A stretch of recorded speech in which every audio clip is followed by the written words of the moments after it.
ராணி. சாப்பிட்டு முடிச்சோன்னே உன்னை பொண்ணு பார்க்க வந்த மாப்பிள்ளை உன்கிட்ட என்னவோ கேட்டாராமே, என்னவா? வாணி. இதே மாதிரி சாப்பாடு எப்பவும் கிடைக்குமான்னு கண்ணீர் மல்க கேட்டாரு.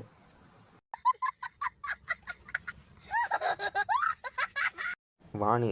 ராத்திரி 8 மணி ஆனா என் கணவர் வீட்டு கதவை சாத்திடுறாரு. ராணி. புதுசா கல்யாணமாச்சே, கொஞ்ச நாள் அப்படிதான் இருக்கும்.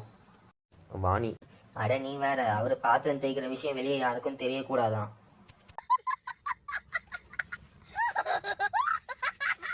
சாந்தி. தலை தீபாவளிக்கு உன்னோட மாமனார் முறைப்படி எல்லாம் செஞ்சாரா?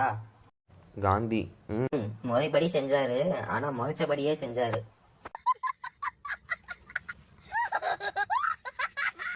மாலதி.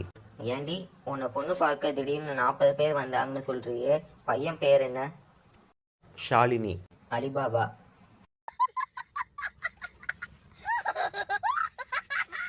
ஒருவர். அந்த கட்சியில உனக்கு கொள்கை பரப்பு செயலாளர் பதவி கொடுத்திருக்காங்களே, என்ன வேலையா? மற்றவர்.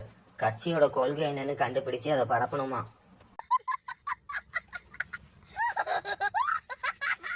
Company MD.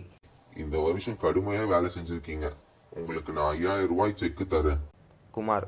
ரொம்ப நன்றி sir. Company MD. It's okay, இதே போல அடுத்த வருஷமும் நல்லா வேலை செஞ்சா இந்த செக்ல கையெழுத்து போட்டு தரேன்.